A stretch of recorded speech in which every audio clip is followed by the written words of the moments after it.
started with this evening's webinar.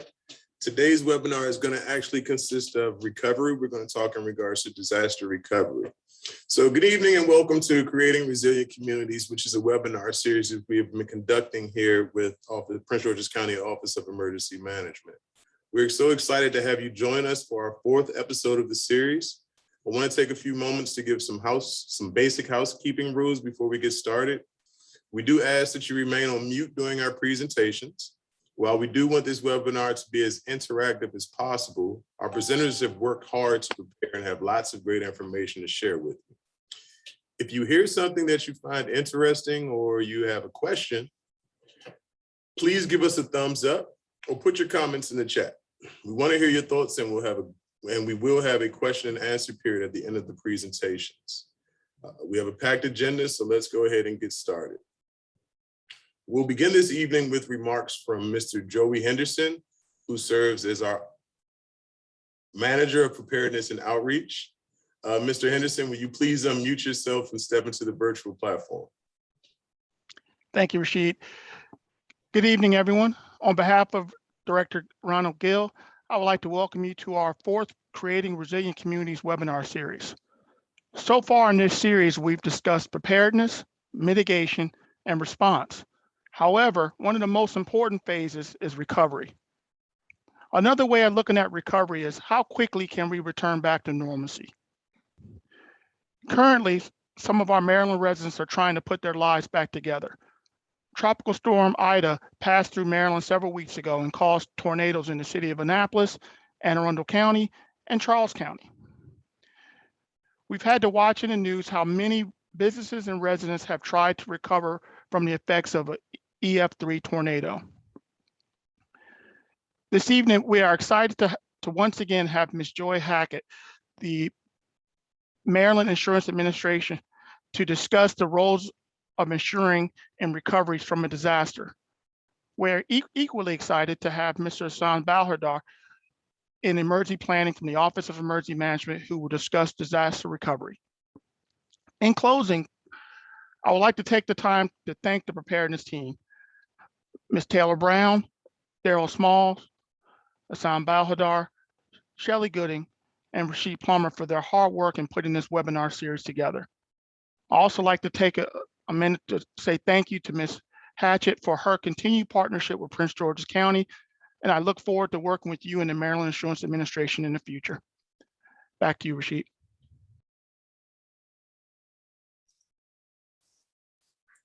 Thank you very much, Mr. Henderson.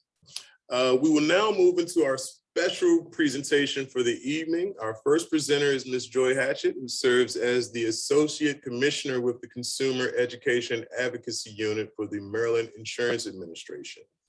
Ms. Hatchett, will you please unmute yourself and step into the virtual platform? Thank you so much, and thank you for inviting me once again. For those of you that don't know who I am and who I work for, my name is Joy Hatchett, and I work for the state agency, the Maryland Insurance Administration. And we are the agency that regulates the insurance industry. Next slide, please. So we basically make sure that the insurance companies comply with Maryland law. And we do it in multiple ways, and I'm not going to take up time to get into those tonight. But what you need to know is that my agency doesn't sell insurance. Instead, our role is to try to educate you, the consumer, so that you understand what your policy covers and what it doesn't cover, and what steps you can take to protect you. Next slide, please. And advance one more slide.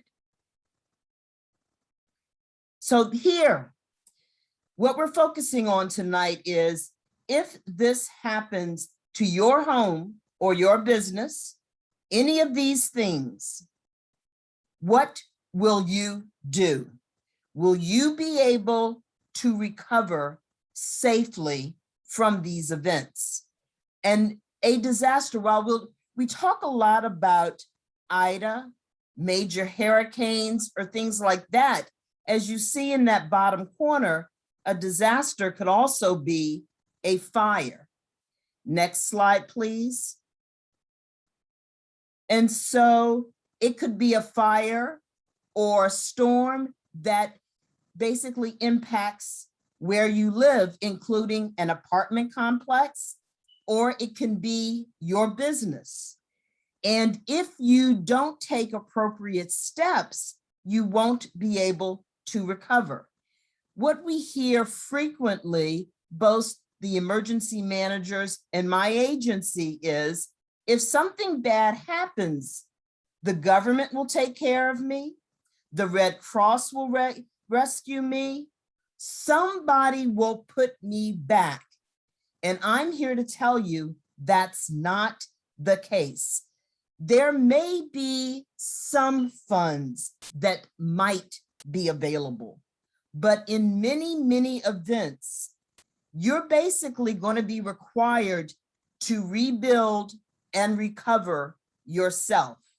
And so what I'm going to be talking about relatively briefly is some things that you can do from an insurance perspective to make sure that you can recover on your own. Next slide, please. So the place that you start when it comes to your home, you need to know what your homeowner's policy covers and what it doesn't cover. So you need to review that policy, and the time to review it is not after the event occurs. The time to review it is before, and there's certain key things that you should be looking for in terms of disasters. You want to try to figure out, do you have the appropriate coverage in case of a windstorm? We have heavy winds throughout the year. So if your home is damaged because of the wind, do you have the right coverage? What about if a tree falls? Do you have the appropriate coverage for that? What if you have water, sewer backup in your home? Do you have the right coverage for that? What if your home is basically rendered unlivable? You can't live there. Does your policy cover you for a place to live? Next slide, please. So how do I figure that out?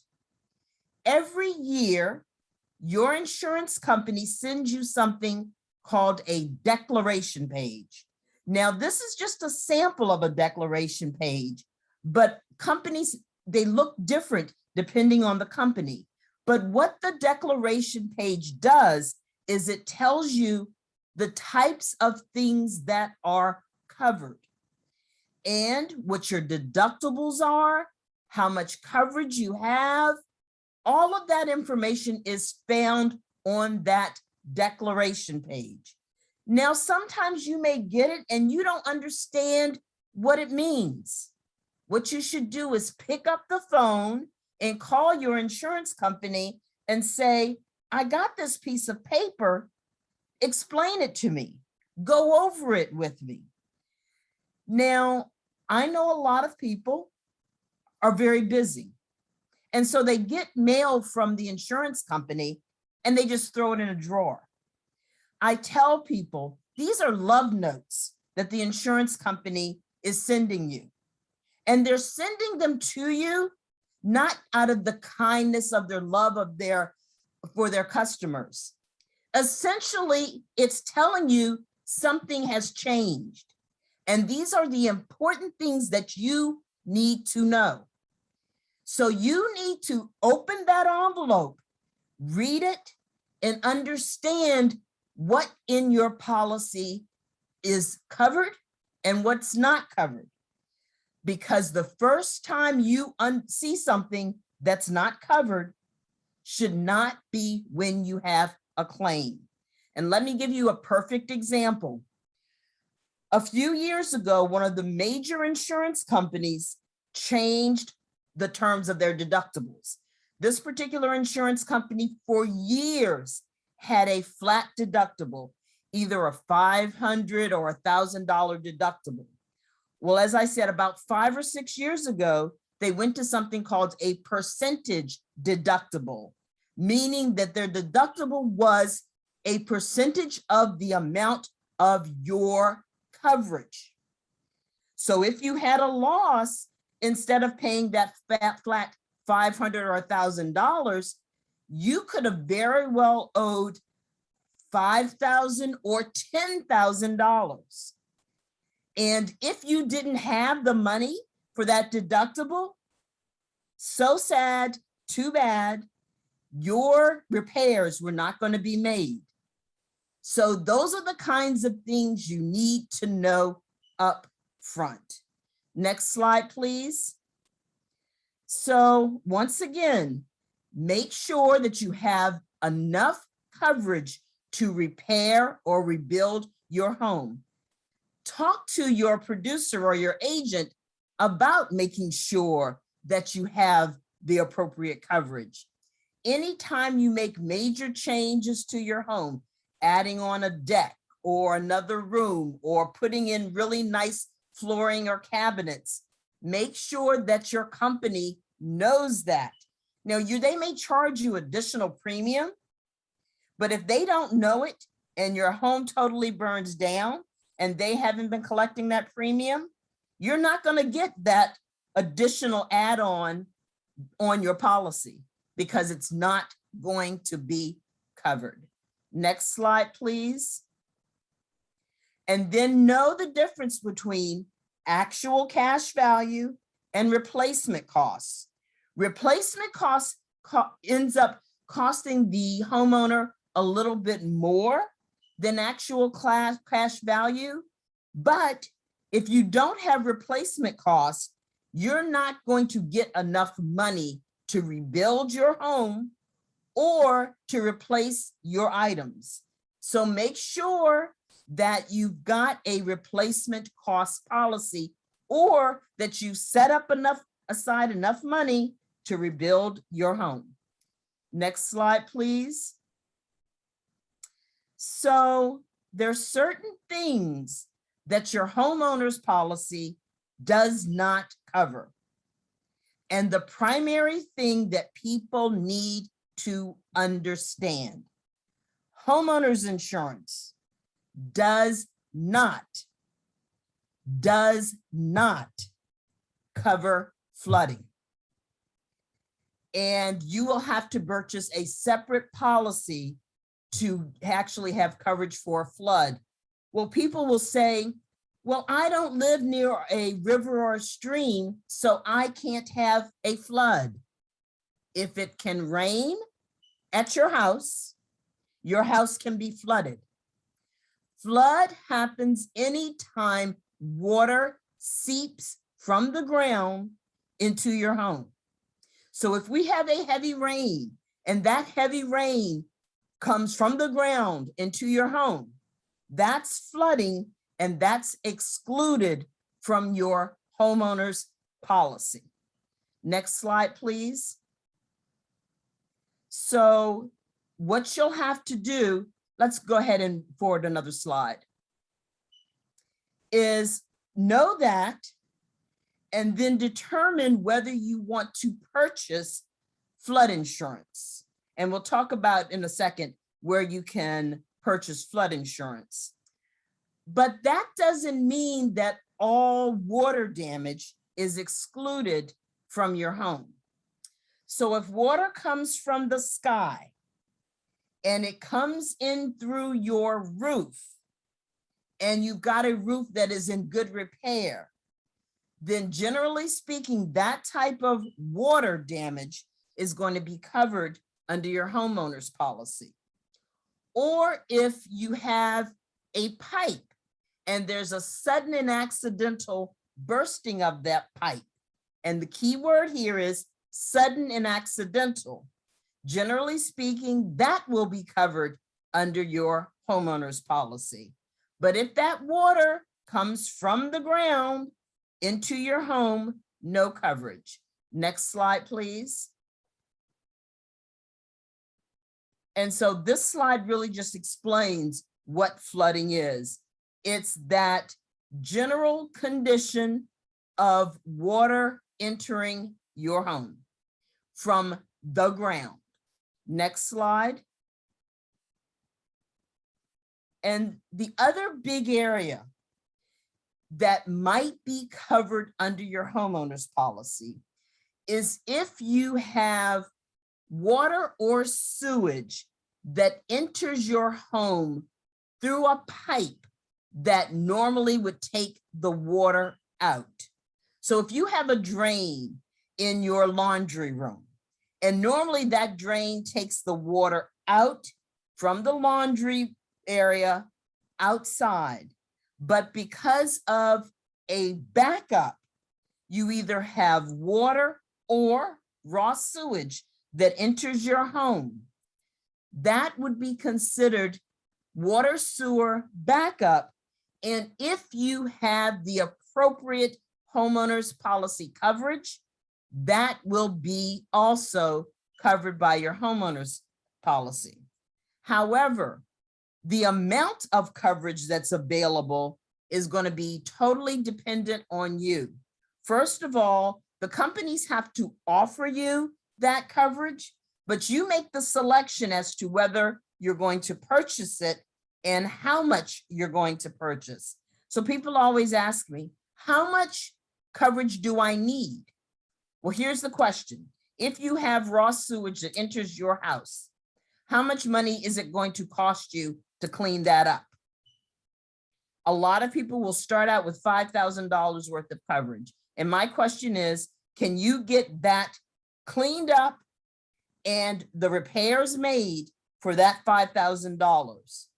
And generally speaking, the answer is no. So what you need to do is purchase enough coverage to do that repair, replacement of the things that are damaged. Next slide, please. Now, this goes back to the point that I was making about the sudden burst of a pipe. And this has to be sudden. If there's a slow leak, that's not going to be covered. And it doesn't matter when you discovered it. It is basically, if you've got a leak and it's behind a refrigerator or a pipe that's behind a wall, not covered, it's deemed to be maintenance. Next slide. And this is just a little bit more information about the difference between water damage and flooding. Next slide. Now, a lot of people will say to me, well, I went to my agent and my agent told me I couldn't buy flood insurance. Your agent's wrong. Flood insurance, you don't have to be in a special hazard flood zone to purchase flood insurance. Just about every place in the state of Maryland, you can purchase flood insurance. So if you go to an agent and they tell you you can't, go to a different agent. And right now, the National Flood Insurance Program, FEMA, is going through a revamping of the flood insurance program, and the rates in most places are going to be decreasing. So right now, as of October 1, the rates for the National Flood Insurance Program are cheaper than they have been in the past. Also, there are many private companies that will also sell you flood insurance, and you can look at the Maryland Insurance Administration's website and get more information on that. And then you can also purchase the flood insurance through a surplus lines company. The one thing that I caution you, if you end up going to the surplus lines market, we don't regulate those companies.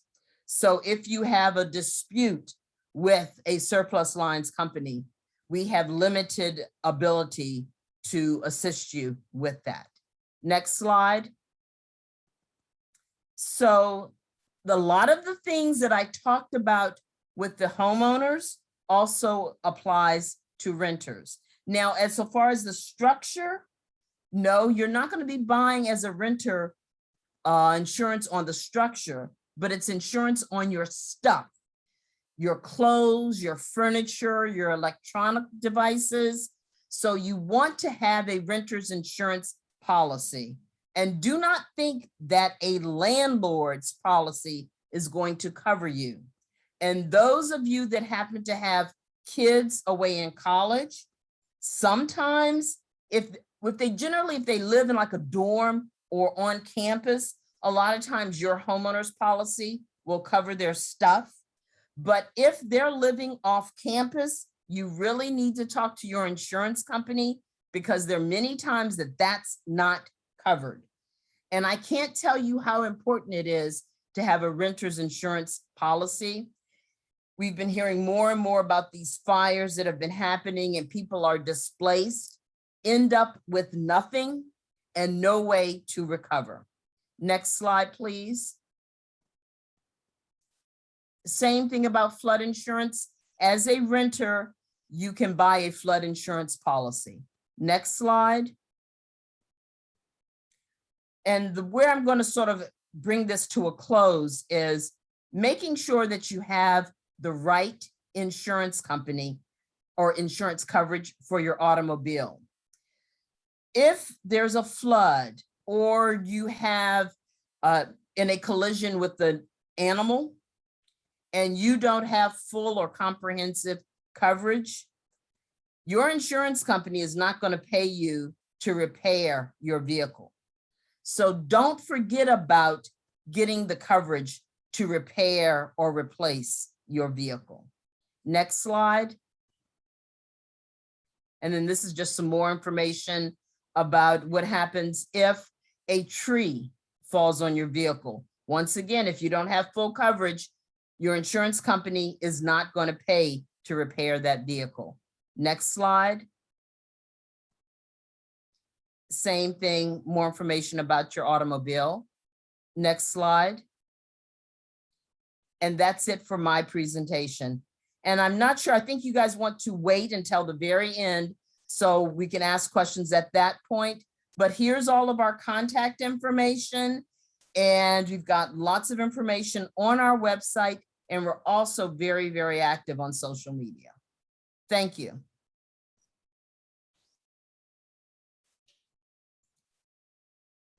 All right, thank you very much, Ms. Hatchett. If anyone has any questions for Ms. Hatchett, please drop them in the chat. Our next presentation is from this evening's subject matter expert, Mr. Hassan Bahadur. Mr. Bahadur is a Georgetown University alumnus in emergency and disaster management. Mr. Bahadur also has extensive academic knowledge in emergency and disaster management. He has received various certifications and trainings from the Federal Emergency Management Agency and Centers of Disease Control and Prevention. Mr. Bahadur is interested in implementing scientific planning methods in different fields of emergency management, such as risk analysis, vulnerability assessment, risk communication, and utilizing geographic information systems in emergency management. Mr. Bahadur, will you please step into the virtual platform, sir?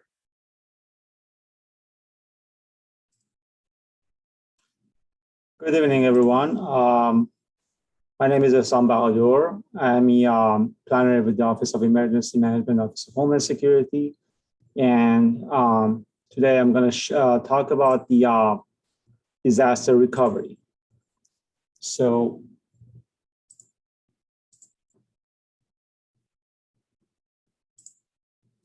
when I'm talking about recovery, I'm referring to the kind of events that not only affect you, but your neighbors too. No matter what kind of disaster, there are core actions anyone can take to minimize the stress and risk of recovery, whether that being a single family residence, multi-apartment building fire, flood, hurricane, or cyber threat. Disaster recovery planning is a broad, inclusive process. The process of community recovery from disaster cannot be properly understood without understanding how communities function before a disaster strikes. Recovery is any efforts following response phase to return affected community to a normal state. Most people's objective in disaster recovery is to restore the patterns of household, business, and government activity as exactly as they existed before the disaster struck.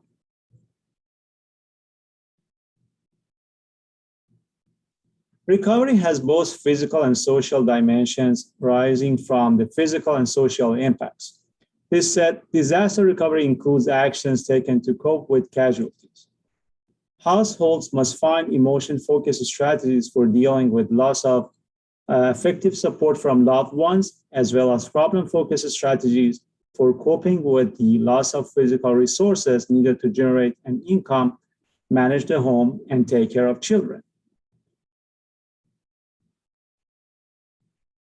Partnership in disaster recovery is essential to help a multi-layered course of action.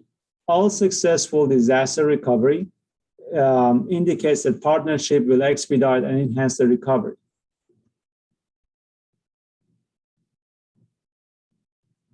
This image displays the interconnectedness of recovery activities from preparedness through long-term.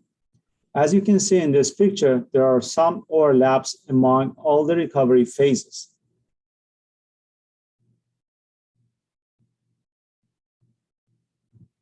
Recovery process depends on recovery goals such as short-term, intermediate, and long-term.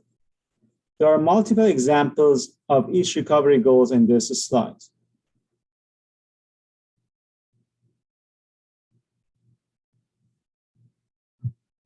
The Prince George's County has its own recovery plan. The county's basic recovery plans informs how the county will organize its recovery effort. The county recovery plan is not a specific redevelopment plan because recovery strategies will need to be created depending on the needs of the incident with community involvement.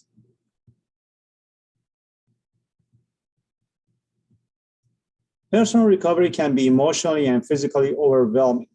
Just ask anyone who has lived through the process of recovering from a disaster. The community recovery is mostly focused to build back better, but individual recovery includes the physical and emotional aspects of individual's life.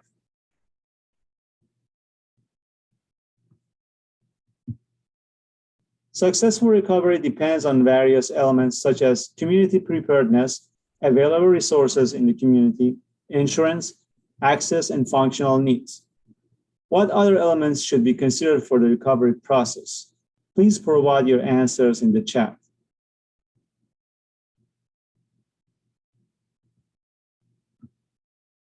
The emotional toll that disaster brings can sometimes be even more devastating than the financial strains of damage and loss of home, business, or personal property. It is normal to feel anxious about your own safety and loved ones.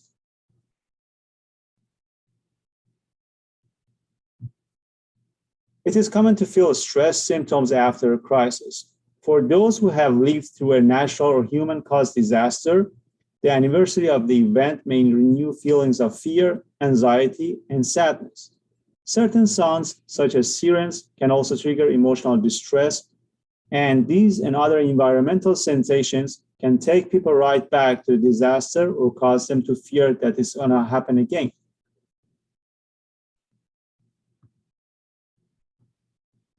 To ease disaster-related stress, talk to someone about your feelings. Do not hold yourself responsible for the disastrous event, and take steps to promote your own physical and emotional feelings.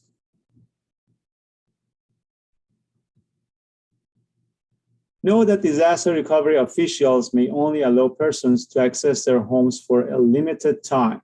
So pre-planning a strategy of action for recovery of your personal belongings is important.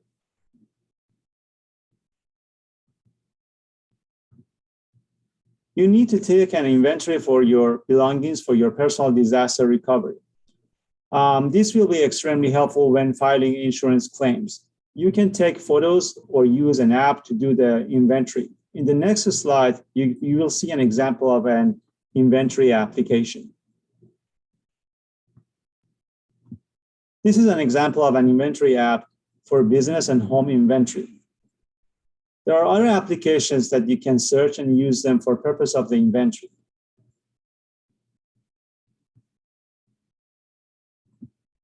Recovery after natural disaster like hurricanes, tornadoes, and floods would be more challenging due to increased the moisture and standing water. The excessive moisture may cause the growth of mold in homes and other buildings. Mold spores can cause problems with allergies, asthma, infections, and other respiratory issues. You may see or smell mold on clothing, drywall, and furniture. It may also be hidden under or behind items like flooring, appliance, or walls. Drying your home and removing water damaged items is the most important steps in repairing your home.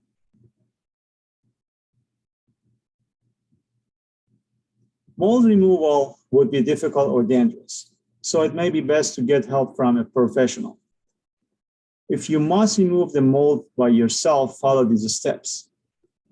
Wear protective gear, dry the structure, circulate air, remove all contaminated materials, clean the property with water and detergent, and the last, repairing the property.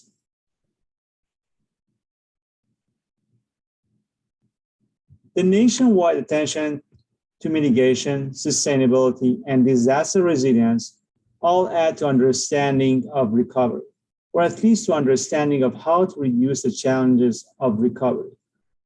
Reducing the challenges of recovery is at the core of mitigation, sustainability, and resiliency. These are our references for those who are interested to know more about the recovery process. Hope the recovery webinar could be helpful to think proactively regarding the recovery. Please let me know if you have any question regarding the disaster recovery. I'm happy to answer your questions. Great presentation, Hassan. Lots of great information to take in. I'm sure that we have some questions from our participants, so if you have not already done so, please drop your questions in the chat and we'll be happy to answer them. Okay, I have the first question here. What is the differences between short-term recovery and response? So it is difficult to separate the first phase of recovery from response because the first phase of recovery is short-term and it overlaps with the response phase. The intent of short-term recovery is just reinstate the essential services. So it's very hard to just separate these two phases because recovery starts from this response time. So short-term recovery and the response is kind of overlaps. I have question 2 here. Are all recoveries similar? The short answer is no, because there are subtle differences among various recovery phases, but the time frame would be different. Short-term would take days, intermediate days to months, and long-term months to years. And each phases have different goals, like short-term focus on the reinstating the essential services, and intermediate, like focusing on the public health, and long-term mostly focus on the economic recovery. Lastly, the last question that I have for the evening is any recovery aspect, I have one more. We have one more following this one. Is any recovery aspect more important than the other? All disaster recovery aspects are important, and priority for disaster recovery in each phase is different and depends on recovery phases. For example, economic recovery is priority of a long-term recovery, and public health is important in the intermediate recovery. So it depends on the goal and the phase of the recovery phase. All right, and we have a question here from Ms. Layla Riazi. Good afternoon, Layla. If you can actually unmute yourself, if you'd like, Layla, you can go ahead and present the question directly to Ms. Hatchett. Yes, thank you. Ms. Hatchett, I have a question. I know that our insurance company said that the age and construction of our home was something that they needed to take into consideration for any possible recovery or rebuild. And do you have any resources for someone who wants to know more about that process? I do, and I'm not sure what they're looking for, because if it is either a historic home then they may need to try to be replacing it to that particular standard.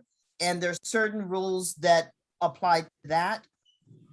Or remember when I was talking about actual cash value versus Yes. replacement cost? Yes. And so when they're talking about age, it may be that based on the type of policy you have, there may be depreciation involved. So if you go to our website, we have a brochure called Consumer Guide to Homeowners Insurance. And it explains a lot of those terms because some policies will have, even though you have a replacement cost policy for you think your entire home, there may be a replacement or a depreciation factor when it comes to the roof. So what they may pay for an older roof may be depreciated while the rest of your home is not. Okay. Really take a look at that brochure, and it explains a lot of that information to you. Okay. And I can't stress enough, keep them on the phone until you feel like you understand, because each policy is different. Okay. Thank you. And then my questions, several years ago now that we had an earthquake in the area, which prompted us to consider earthquake insurance. And I know that our insurance company they were saying, well, we'd be happy to offer you that coverage, but we do not regard your area as an area that is prone to this and, type of thing. And, my question with both that and with the flood insurance, we have been told what you had said, we're not near a stream, we're not, near these things. And trying to understand, particularly with the flood insurance, I didn't know that there were those different options for that. And how would you recommend that we compare flood insurance offered through our homeowners insurance company versus offered through FEMA versus some of the other options? Okay, so if you buy a national flood insurance policy, NFIP, I don't care where you buy that policy from, it looks the exact same, because the flood insurance policy is basically a federally mandated policy. All of them have to have the same coverages. There's only $250,000 worth of coverage you can get. All of them have the same things that are covered, the same things that are not covered. And you can buy that from most major insurance companies. Now, if you decide to go to the private insurance market, the policy that you're going to buy through the private market is going to differ from company to company. Some of them only sell wraparound policies. You have to have an underlying flood insurance policy, and it pops on top of that. Okay. Some of them have higher limits. Some of them look very much like a flood insurance policy. If you want to get some information on flood insurance, on our website, we have a page that talks specifically about flood insurance. So you can read that, and that will help educate you. But then also FEMA has on a specific site, floodsmart.gov. And that will also give you lots of information about the National Flood Insurance Policy. Thank you.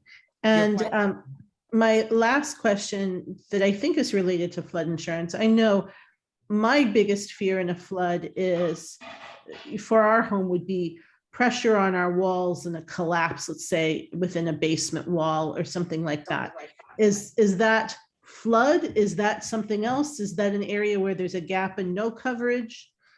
It's really going to depend on the circumstances. And there are times that basically you're going to end up having to get an engineer to come in and determine what caused the walls to collapse. That is not an easy black and white question. There's going to have to be some investigation and determination as to why the walls collapsed. So it may or may not be covered. Okay, because I so far working with a resident in my town, they're still going back and forth with their insurance company when a wall was pushed in a couple of years ago with a flood. So Yeah, I mean, that is because you end up getting a lot of engineers involved looking at the cause of that. And that's a very complicated question. okay, and if they have questions, they can of course reach out to you just to Yes. learn more. Okay, thank you very Yes. much. You're Thank you. quite welcome.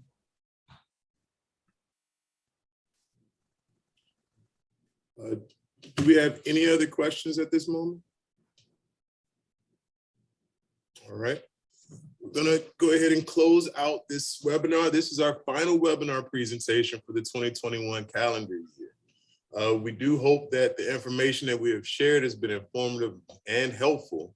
Of course, the end of one chapter is the beginning of another. And before we wrap up this evening, we want to let you know that we will be returning January 18th, 2022 at 7 p.m., where we will open up with providing information on winter preparedness. As I just mentioned, we have reached the end of this evening's webinar. And before we wrap up, we do have a small favor to ask of you all. We ask that your feedback from this webinar is as important it is for us. We want to know how we did this evening. So please complete our survey. The link is in the chat. We also want to encourage you to register for our next upcoming episode. We will have it pushed out. We don't have the dates set in stone on Zoom yet, but we will have it pushed out soon, probably within the next week or two. As I mentioned, it will be January 18th, so just put that on your calendar. We will be right back at January 18th, 2022. The survey is actually located in the chat. So if you would please just take your time, go on, just do your survey, do the survey in regards to what, if you felt that this was actually an informative actual webinar presentation. And with that being said, I want to thank you all for your time and I hope to see you all soon. Thank you so much. This has been very helpful.